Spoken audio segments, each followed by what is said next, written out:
사랑하신 아버지 하나님 감사합니다. 이제 저녁에는 선단 가을이 들어오고 있는 이때에 수요 저녁 예배로 함께 온라인상으로 만나게 하심을 감사합니다. 말씀과 찬송과 기도의 삶을 살게 하신 하나님 아버지, 오늘도 송인설 목사님을 통하여 주시는 세계교회사 역사를 통하여 스콜라 신학과 수도원 신학을 함께 듣게 되었습니다. 이 말씀을 통하여 우리의 교회 위치와 나의 신앙의 위치를 역사 속에서 바로 정립하여서 우리가 앞으로 나아가야 될 바른 교회 모습을 세우게 하여 주시옵소서. 오늘의 예배가 주님께 영광 되길 원하며 예수님의 이름으로 기도하옵나이다. 아멘. 사도신경. 나는 전능하신 아버지 하나님, 천지의 창조주를 믿습니다. 나는 그의 유일하신 아들, 우리 주 예수 그리스도를 믿습니다. 그는 성령으로 잉태되어 동정녀 마리아에게서 나시고 본디오 빌라도에게 고난을 받아 십자가에 못 박혀 죽으시고 장사된 지 사흘 만에 죽은 자 가운데서 다시 살아나셨으며 하늘에 오르시어 전능하신 아버지 하나님 우편에 앉아 계시다가 거기로부터 살아있는 자와 죽은 자를 심판하러 오십니다. 나는 성령을 믿으며 거룩한 공교회와 성도의 교제와 죄를 용서받는 것과 몸의 부활과 영생을 믿습니다. 아멘. 찬송가 94장 함께 찬양하겠습니다.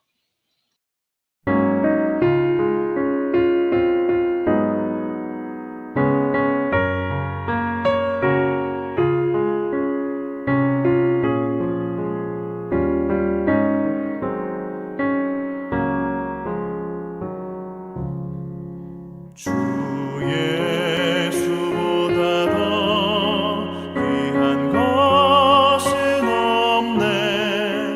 이 세상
원하지 않아 세상 즐거움 다 버리고 세상 자랑 다 버렸네. 주 예수보다 더 귀한 것은 없네.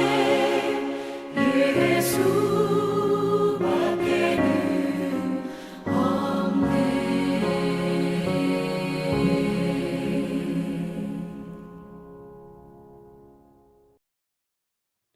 하나님 말씀 요한복음 3장 16절입니다. 요한복음 3장 16절입니다. 하나님이 세상을 이처럼 사랑하사 독생자를 주셨으니 이는 저를 믿는 자마다 멸망치 않고 영생을 얻게 하려 하심이니라. 아멘. 하나님의 선교의 관점에서 세계 교회사를 산책하는 여정에 오신 여러분을 환영합니다. 저는 송인설 교수입니다. 오늘은 5번째 시간으로 중세교회의 스콜라 신학과 수도원 신학에 대해 알아보겠습니다. 스콜라 신학은 대학의 신학이라는 뜻이지요. 대학에서 신앙과 이성의 조화를 추구했다. 그런 의미입니다.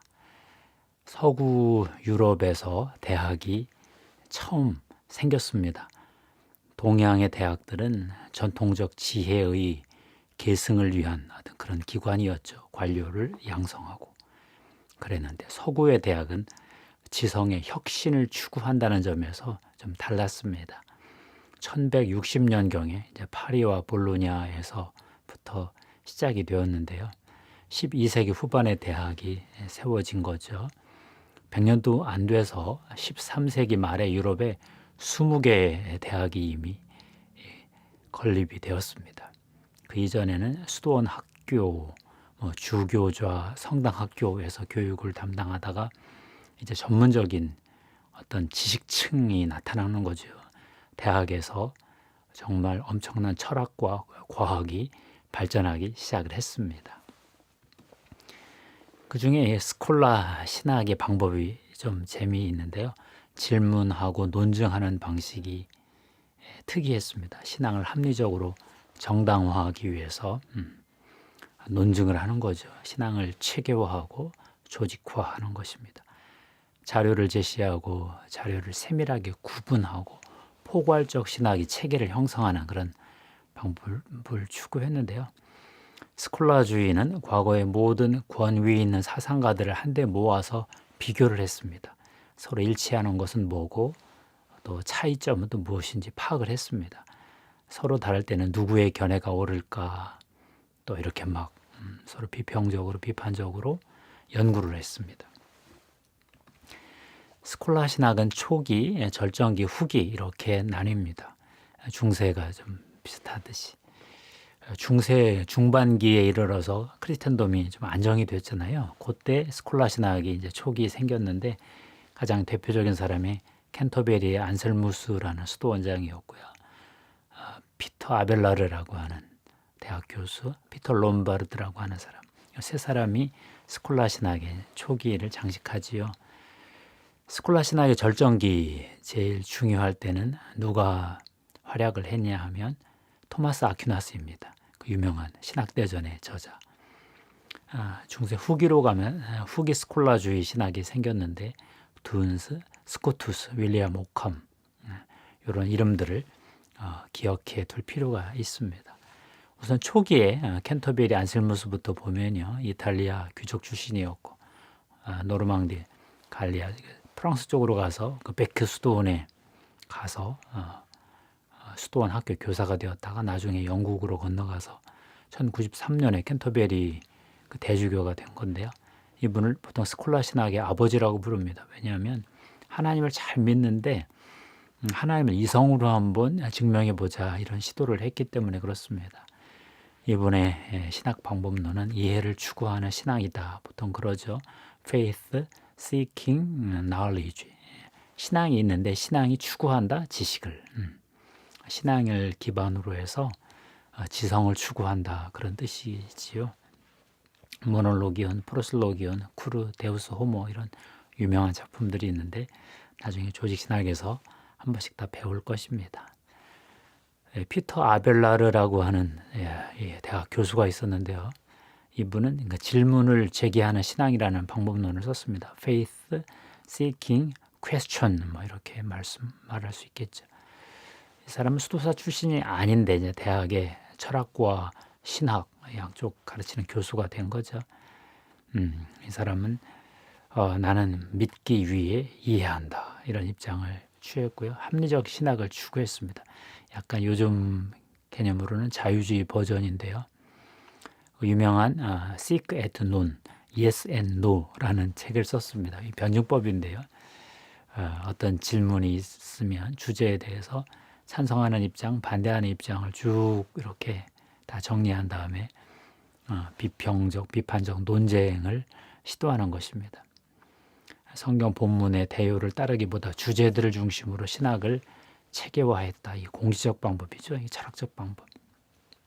185개의 문제를 치기해 놓고 긍정, 부정 양쪽으로 입장들 정리해 놓고 해결을 추구하는 어떤 그런 엄청난 신학 방법론을 개발을 했습니다. 피터 아벨라를 정말 독창적인 대학교 교수답죠.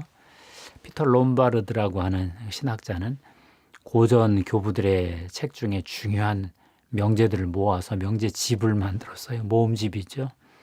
이분 책이 이제 교과서가 되었는데 1권은 한 하나님과 하나님의 삼위일체성 실론을 다루었고요.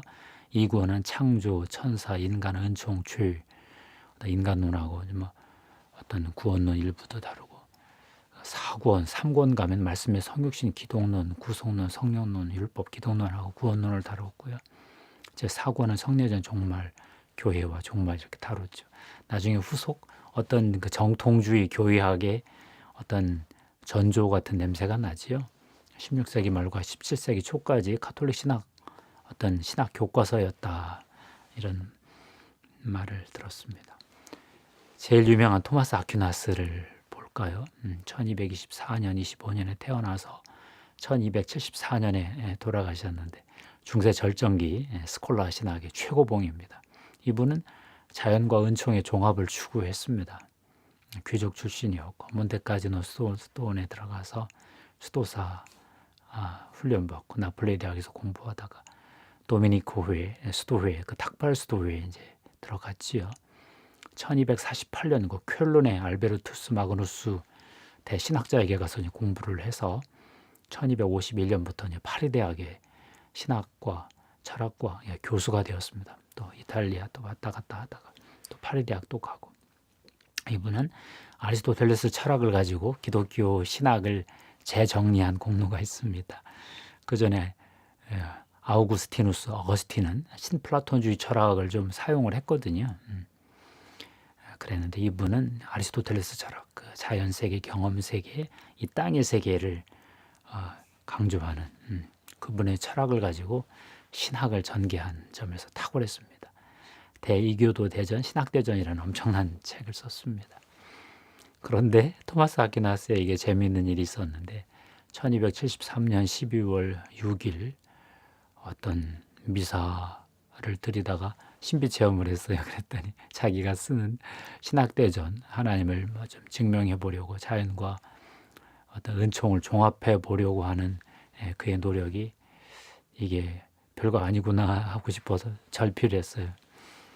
글을 더 이상 못 쓰고 신비 체험한 후에 명상하다가 석 달 후에 죽었습니다. 그러니까 하나님을 뵙는다는 것은 참 이 땅에서 참 위험한 일인 것 같기도 해요. 이분은 자연과 은총을 종합했는데 보통 토마스 아퀴나스의 신학을 2층 집으로 비유합니다. 1층의 자연, 2층의 은총.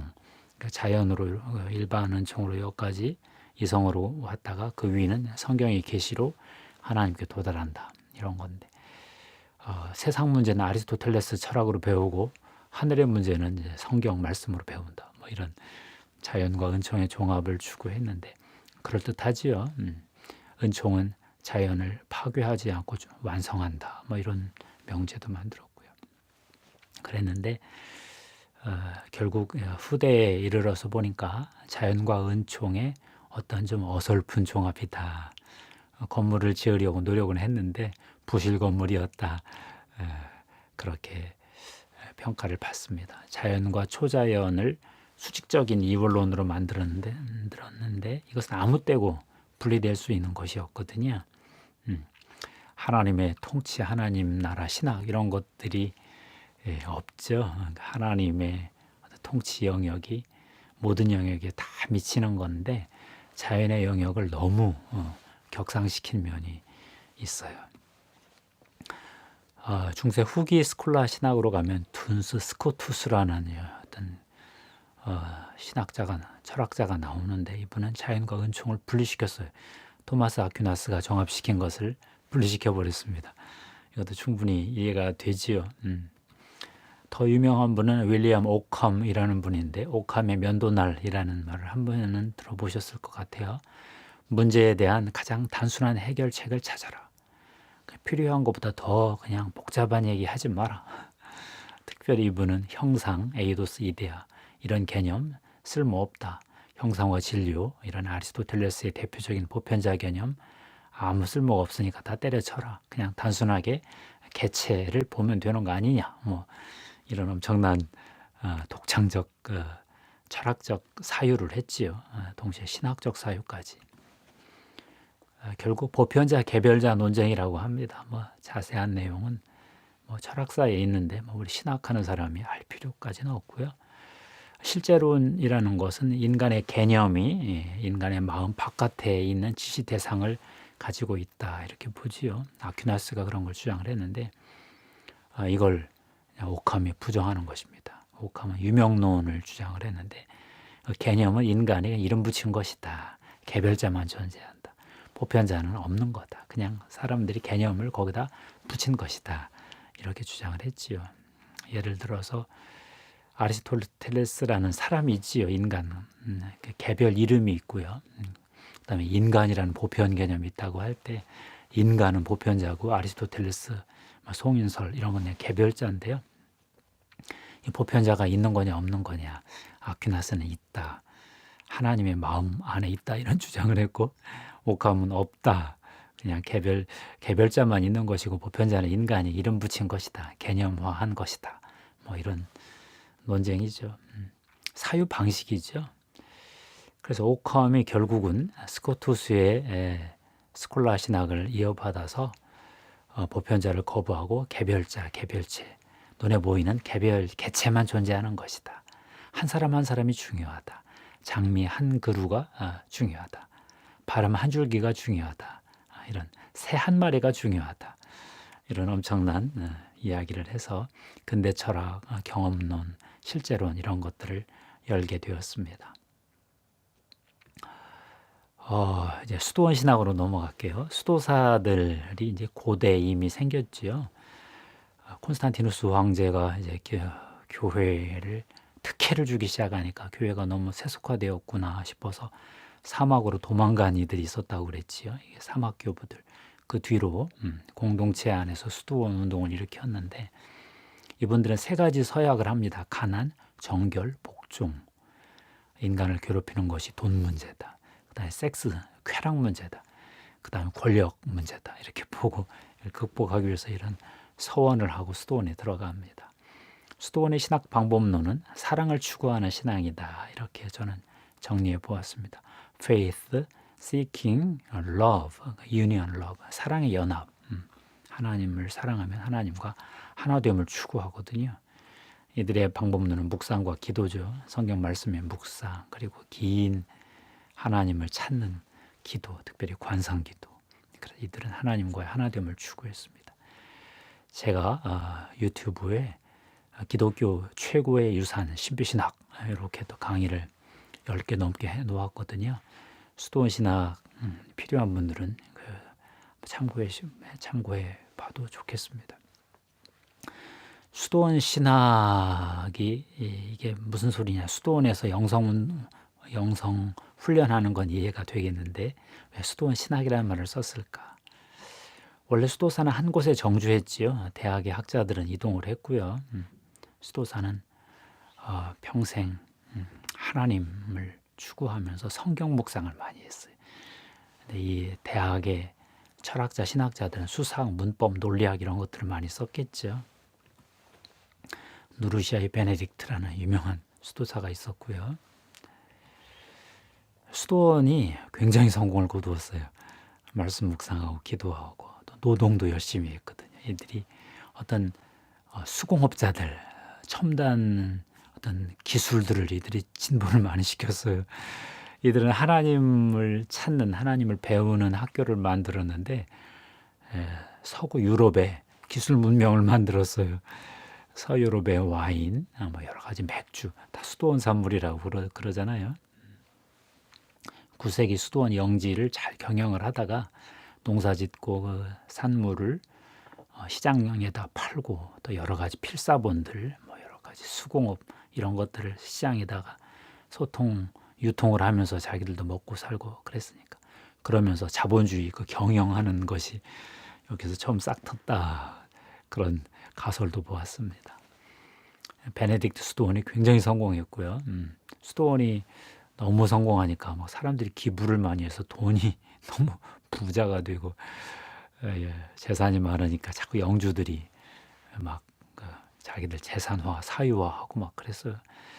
베네딕트 수도원이 타락하니까 클리니 수도회가 10세기에 생겨서 가톨릭 교회를 많이 개혁을 했습니다.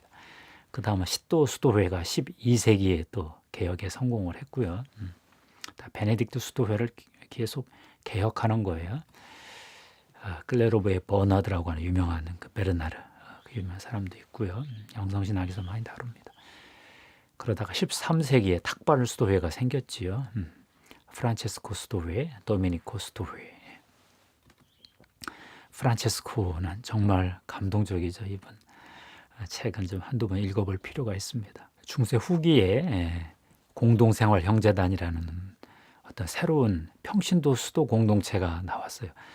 다른 수도원들은 세상에서 멀어져서 분리되어서 공동체 생활을 했는데 이들은 도심 한가운데서 자기들끼리 함께 살면서 직업 생활 공동체도 만들고 같이 신앙생활하고 교육활동, 봉사활동 뭐 이런 것들을 했습니다. 여기에서 토마스 아켄피스의 그리스도를 본받아 준주 성범이 나왔지요. 여러 가지 영성 훈련, 영성 신학 이런 것들은 신비 신학을 꼭 참고해 주셨으면 좋겠어요. 정리를 하면 스콜라 신학, 수도원 신학을 정리했더니 세 가지 신학의 방법론이 나왔습니다. 지식을 추구하는 신앙, 자연과 은혜의 종합을 추구하는 신앙. 요건 아퀴나스죠. 앞에 건 캔터베리 안셀름의 방식이고요. 세 번째가 수도원의 사랑을 추구하는 신앙, 사랑의 연합을 추구하는 신앙, 하나님과의 연합. 그런데 마지막 한 가지로 중세 신학을 정리하면서 스콜라 신학과 수도원 신학의 한계 문제를 지적하지 않을 수가 없습니다. 로드니 스타크라고 하는 유명한 재미있는 종교사학자, 역사학자가 있는데요. 그분은 권력형 교회와 경건형 교회라는 개념을 사용합니다. 권력형 교회의 시작은 콘스탄티누스 황제가 교회에 특혜를 주면서부터 생겼다 그러지요. 귀족들의 자제들이 사제가 되기 위해서 아마 교회로 그냥 몰려드는 현상을 가르칩니다. 출세하기 위해서 교회 성직자 고위층이 되는 어떤 그런 과정이지요. 권력형 교회에 속한 성직자들은 도덕적으로 해이되어 있었고 현실적으로 너무 이득을 추구하고 성직 매매하고 고위직이 이제 거래가 되었거든요. 이 권력 추구형 교회는 16세기 종교개혁 때 한번 당하고 자기들도 가톨릭도 다시 개혁을 시도하면서 반동 종교개혁 그때까지 이 권력형 교회가 계속 이어졌습니다. 사실 스콜라 신학과 수도원 신학도 이 권력형 교회를 극복하려는 노력이었겠지요. 대학과 수도원에서 그랬는데 아쉽게도 이들이 가톨릭 교회의 대중들의 신앙에 접근을 할 수 없었습니다. 이게 참 비극인데요. 초대교회는 평신도들에게 굉장히 매력적으로 다가왔습니다. 어떤 그 로마의 그 박해에도 불구하고 어떤 삶의 질을 높여주었거든요. 기독교 덕성, 모범, 거룩함 이런 것들을 보여주었고요. 구원의 메시지와 더불어서 사랑스러운 가정, 약자들 돌보는 것, 아주 좋은 구체적인 이웃사랑의 모델들, 실현 가능한 수준의 어떤 희생, 순교도 요구하지만 그 정도 아니어도 얼마든지 신실하게 경건하게 살 수 있는 모델들을 많이 제시했어요. 그랬는데 중세교회는 그 긴 천년 동안에 대중들의 그 영적 욕구를 만족시켜 줄 수가 없었습니다. 특권층, 귀족, 도시민들에게는 어필이 됐는데 보통 사람들, 시골 사람들에게는 도움을 못 주었습니다. 심지어 스콜라 신학도 뭐 대학의 그 지성인들끼리 하는 거잖아요. 수도원 신학도 고도의 엘리트 형성이잖아요. 이들이 보통 사람들, 평민들, 농민들을 그들의 신앙을 도울 수 없었어요. 평신도들에게 수도사들의 금욕적 모델 이상의 일상적인 삶에서 하나님을 만나고 하나님을 사랑하고 사람들을 사랑하고 살 수 있는 방식을 제시를 못했습니다. 금식, 뭐 오랜 기도, 청변 이런 것 할 수가 없잖아요. 그래서 도시 하층민들, 시골의 농민들을 도와줄 수가 없었어요. 이것이 중세교회의 한계였고 권력형 교회와 성직자 고위직들이요. 수도원 신학과 스콜라 신학 이들이 중세교회 크리스텐돔에 꽂히긴 하지만 보통 사람들에게 그렇게 깊은 감화는 주지 못했다. 그래서 결국은 이게 타락하고 쇠락하면서 종교 개혁을 맞을 수밖에 없었다. 이렇게 정리가 되겠지요. 감사합니다. 오늘은 중세교회 스콜라 신학과 수도원 신학을 살펴보았습니다. 토마스 아퀴나스가 종합하려고 했던 것을 윌리엄 오캄이 분리시켰다 하는 걸 봤고요. 수도원 신학, 운동을 넘어서서 신학이 있었다. 지식을 추구하는 신앙, 자연과 은총의 종합을 추구하는 신앙, 사랑의 연합을 추구하는 신앙, 세 가지 방법을 보았고요. 대중들, 도시 하층민들, 시골 농민들을 돕지 못한 좀 아쉬운 신학이었다. 이렇게 정리를 해봤습니다. 하나님께 영광 돌립니다.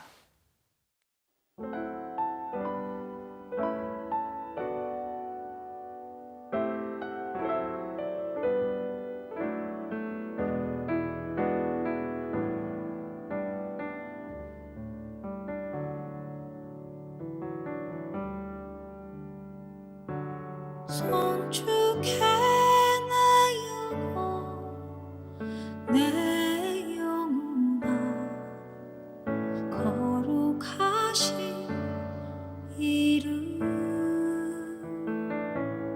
이전에 없었던 노래로 나 주님을 경배해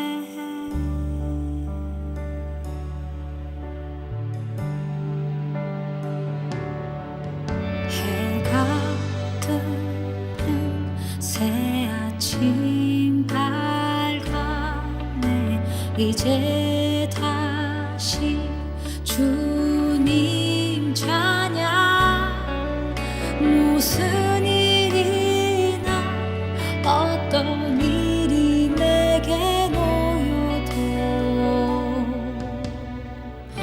저녁이 올 때 나는 노래해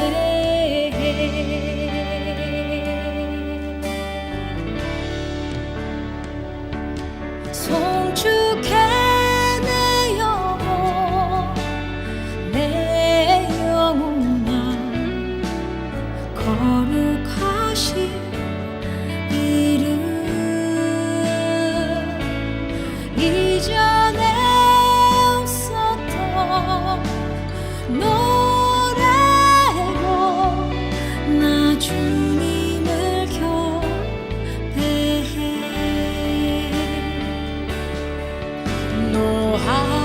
노하기를 더디하시는 주 그의 크신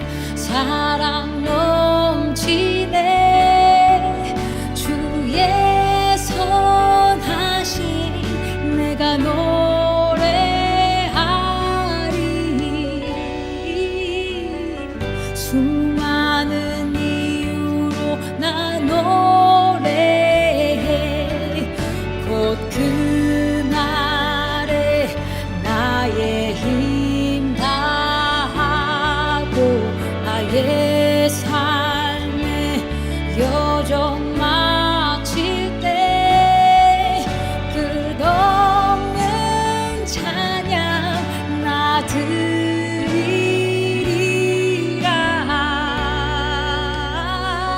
수많은 세월 지나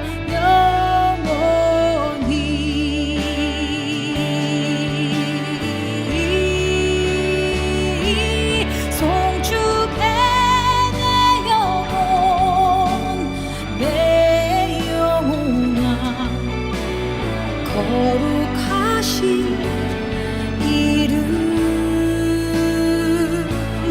이전에 없었던 노래로 나 주님을 경배해. 송축해 내 영혼 내 영혼아 거룩하신 이름 이전에 없었던 노래로 나 주님을 경배해. 나 주님을 경배해.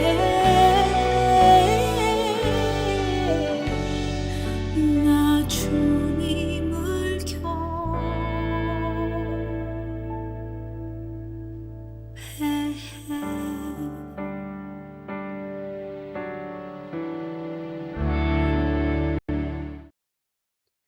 이제 주기도문으로 수요예배 마치겠습니다. 하늘에 계신 우리 아버지, 아버지의 이름을 거룩하게 하시며 아버지의 나라가 오게 하시며 아버지의 뜻이 하늘에서와 같이 땅에서도 이루어지게 하소서. 오늘 우리에게 일용할 양식을 주시고 우리가 우리에게 잘못한 사람을 용서하여 준 것 같이 우리 죄를 용서하여 주시고 우리를 시험에 빠지지 않게 하시고 악에서 구하소서. 나라와 권능과 영광이 영원히 아버지의 것입니다. 아멘.